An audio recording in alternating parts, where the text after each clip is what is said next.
Greetings everyone and welcome. I'm your host Captain Rye, and today's video comes to us courtesy of Captain's Iron.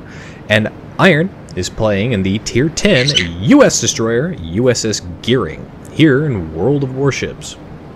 As the battle gets underway, it's Mountain Range, it's Domination Match Mode, it is a Tier 10 maximum game, and the battleships on the both teams are probably looking at a pretty enjoyable battle, as there are only 2 destroyers per team and there are no carriers. The cruisers, on the other hand, are probably sitting there kicking themselves because without the destroyers to go hunt down and shoot at, it means they're going to have to more than likely stay in the back lest they get very quickly focused down by the larger guns of the battleships. And of course, without CVs, their AA guns will remain silent. Iron is pushing up to the B cap point, but as you can see, just before he enters the B cap point, the enemy team already starts capturing it. And as he pushes in, you can see that little ship icon down there blocking the capture area progress bar. That lets you know that there is definitively an enemy ship in the cap with you. And since he hasn't spotted him, it's safe to say that is one of the 2 enemy destroyers. Now the other enemy destroyer, well, he's gone off to the A cap point where the friendly destroyer has also gone as well. If we look at the minimap situation, there's a cruiser over there headed towards the C cap point. At this particular moment in time, he's actually by himself and he's pretty isolated over there. Not sure his plan out there, but it looks like he's gonna have some problems as an enemy Hindenburg is pushing that direction as well. Captain goes ahead, he gets some speculative torpedoes off here. I'm not entirely sure if he was specifically targeting the Charles Martel. It's hard to tell with that torpedo targeting replay bug still in this game. But either way, he gets torpedoes off there, and with any luck, he might actually be able to connect with something. Additionally, based on his position in the cap and his detection circle, he can pretty well guess where that enemy destroyer is likely hiding. Now, speculative torpedoes like this rarely actually manage to connect with an enemy destroyer, but you never know, it's always possible, and in fact, in this case, it did manage to connect. That hit, a little bit of flooding there, is on the enemy destroyer. So that destroyer, he's probably going to have to play the rest of this game now very, very cautiously. But this is one of the major failings of the Gearing in my personal opinion. Look how much damage he actually managed to do with that torpedo hit, just shy of 17,000. And that's pretty much the maximum damage that the Gearing's torpedoes will do. If you compare that now to the Fletcher at Tier 9, well, the Fletcher's torpedoes, they'll do 19,000 damage. And if that was anything other than a Tier 9 plus destroyer with survivability expert, then that destroyer would have been dead outright. And without survivability expert, I think pretty much every destroyer, with the exception of maybe the Khabarovsk, cannot survive a direct torpedo hit from a Fletcher. But don't quote me on that, that's just what I think is correct. Torpedoes on the Gearing reload slower, but they've got quite a significant range, up to 16.5 kilometers here. Now again, replay bug here, as you can see, it looks like he's targeting the Republic, but he's actually targeting the Lion there. Now that Lion is turning hard and away, so that first set of torpedoes probably going to miss. The second set, not quite shorted enough as that Lion continues to turn hard. Iron's team has lost a friendly cruiser, and that's the cruiser that looks like that went to sea. Of course, as I said, he was isolated out there, really not sure what his intention was at the situation over there. Because he was so isolated, there wasn't much he could do, and it's not like he didn't know the enemy was pushing up that direction, as Captain's Iron did spot all of those ships, including the cruisers and the battleships that were pushing that direction. Now, this Lion is on fire and he's burning down, but it's this torpedo here that's going to cause that Lion some significant problems as it takes out a lot of his health there, causes flooding as well. No kill for Iron here, but still Solid damage done, and with that battleship now out of the way, combined with the fact that they do hold the A cap point and are in the process of capturing the B cap point, it does put them in the lead for points. Now the enemy team has secured the C cap point, but that was of course more than likely as most of the team pushed over there, and most of Iron's team pushed back behind the mountain range towards the A cap point. Now Iron is not sticking around in his smokescreen because there are still 2 destroyers at play here, and there was one in the vicinity of the B cap point earlier. And what do we know about smokescreens? They are absolutely torpedo magnets, and there come some torpedoes. Based on the spread there, it looks like that's going to be one of the Japanese destroyers. More than likely, that's going to be the Tier 10 Shimakaze back over there. And based on the location that those were launched from, we can say that that guy has relocated and is now effectively providing destroyer and torpedo screening for his friendly battleship. So he's doing what I would do in a destroyer, and that's keep myself between known entities, those enemy destroyer smokescreens and destroyers in general, but not so close that you're going to get seen by everything, especially not close enough to be radared. Now, as he fires off torpedoes down that channel, he was aiming at the Musashi, but the Musashi did slam on his brakes, so none of those hit. The Republic, very fast battleship, completely missed him as well.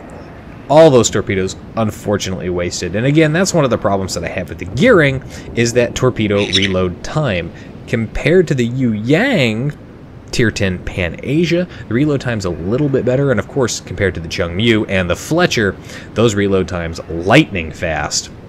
Make them a little bit better on the torpedo boat side of things. But again, the range on these torpedoes is fantastic, and that's something that you have to consider when you're playing with and against a gearing, is the fact that you can really reach out and touch these contacts. Now, briefly detected here, that is the enemy Fletcher here.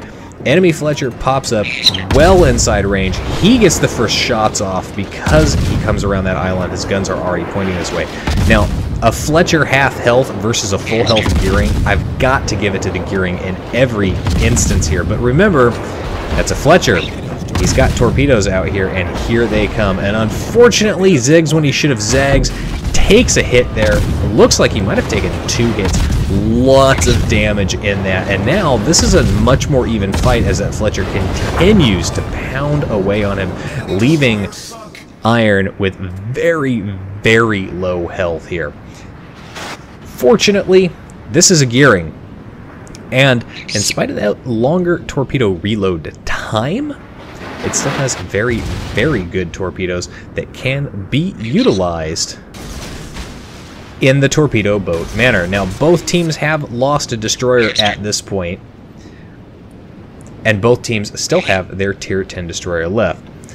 Enemy team starts capturing the B cap point, but the ships that are capturing or pushing into the B cap point, well, they're not nearly as stealthy as they'd like to be, and given the position of the rest of Iron's team, they're going to be able to very effectively put shots out on those ships and pretty much defend. There's the enemy Shimakaze. He's pushed all the way back up here. Very, very low health. And honestly, given how low health he is, even compared to how low health I am, based on the number and types of ships that are back behind me and what they're currently targeting and shooting at, I actually probably would have chanced taking a shot at that guy. Even though there is an Iowa back over there, still would have chanced it just to get rid of him, because he is a very dangerous destroyer to play against. But he's basically running away, though. He is going off into the backfield. Now, Iron is paying attention to the enemy ships that are currently in the cap, when there's a perfectly good and full strength Iowa back on the other side of him. You'll notice that he was briefly detected there. That was the New Orleans radar. This is a good indicator because now we know the New Orleans radar is on cooldown, and if you have to close in, you can do it to your detection range. Iron now paying attention to the Iowa on the other side of him. The Iowa on the other side of him, though, not paying so much attention, considering, well, there was a destroyer briefly detected.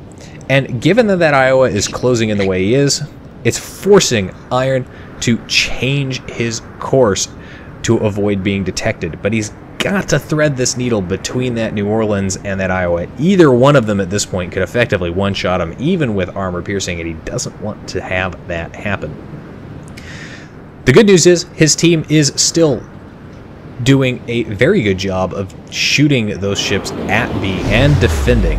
The Iowa on the enemy team here continues to sail in a nice straight line, starts turning a little too late, but based on the torpedo spread there, not quite enough to kill him outright. Nice 4 solid hits there, definitely caused that battleship player to maybe think twice about his life choices of sailing in nice straight lines. Unfortunately, he is going to recover some health, and he's not in a position to put rounds downrange and try and set those fires. If he was full strength, I would probably myself have opened fire on him afterwards about this point when the damage control is worn off to try and set those fires. But because Iron here is very, very low health, really even secondaries could probably cause him a significant issue. He takes the advisable move and doesn't open fire. He stays off the detection grid and continues his path towards the C cap point. His team has managed to take out all of the enemy ships that were at the B cap point. So they've secured their B cap point once again, and once again are gaining points at double the rate. But now they're gaining even faster because the enemy team no longer has a cap point, as Iron has pushed in and is now capping it. And with the exception of the Shimakaze, there's nothing really on the enemy team that's close enough to challenge him. And even then, we don't know where that Shimakaze is. And that Shimakaze, unless he was paying attention to the Fletcher fighting him, probably isn't aware that Captain's Iron is an incredibly low health destroyer. Granted, while the Shima certainly could, if he had his guns all pointed in the right direction and landed all his hits, destroy him in one salvo, it's still not a guarantee, and this is a gearing after all. He is going to have a faster rate of fire, and he doesn't have to hit you 100% of the time. And we know that Shimakaze is lower health. Now, as Captain pushes up here, he secures the C cap point, and he's going to go ahead, he's going to get torpedoes off at this French battleship, the Tier 10 Republic. Problem is, French battleships, they have that pesky speed boost consumable, and with destroyers and firing torpedoes, you never know if you're going to catch them when their speed boost is on cooldown, when it's active and just about to go off cooldown, or when it's fully available and they can hit it again and speed up. Very, very annoying to try and torpedo these battleships, especially at any kind of range. But given how much health again, not much options here. So the Republic does start turning. He turns and he avoids a good chunk of those torpedoes. He still eats 3 of them. Does cause some flooding there. But the torpedoes, what that really actually ended up doing was it forced that battleship to go broadside on to the friendly Alsace there. Though the Alsace, oh, he's got problems of his own. He's got a Republic shooting at him, and he's got torpedoes from that Shimakaze coming in there. Shimakaze manages to take out the friendly Alsace. Very disappointing. Enemy Republic in the B cap point, capping away. Now, Iron pops his smokescreen. He's going to try and lob shots onto this Republic and reset the cap, but you'll notice that as he does this, that Republic drops off detection. And if you look at the team situation on the minimap, you can see why. It's effective that nobody on his team is really in a position to spot him until that guy opens fire. But look at that. Manages to land hits, pulls out of the smoke, spots him again, lets his smoke catch up, and before that guy drops off detectability, he is able to land shots and completely reset the cap. More importantly, he's managed to set a fire on that guy, and we know that guy just used his damage control to put the flooding out from the torpedoes earlier. But this Republic, well, he's going to play it pretty smart. He knows there is a destroyer in the C cap point, because it's shooting at him, and there's a smoke screen. He also knows that there were torpedoes in the water, and if he's been paying attention to the team lineup, he should also be very well aware of exactly what destroyer it is, and if his team is any good, they'll tell him exactly how much health this destroyer has. But you'll see here, this Republic, very smart. Look at that. French battleship slamming on his brakes to try and avoid the torpedoes. But at this point, it's too little, too late, as they cap out on points there. 183,000 damage. Pretty damn good for a top-tier destroyer here. Only 1 kill, but Confederate award. Did manage 4 base defense ribbons in that game. And 2 solo captures. A good number of torpedo hits, especially for the gearing. Overall, though, top of the team for XP earned in that game at 2,600 base. And he really did do a good job of getting those base captures and putting damage out. The enemy team didn't do a very good job of doing that. They didn't rally the same way that Captain Iron's team rallied.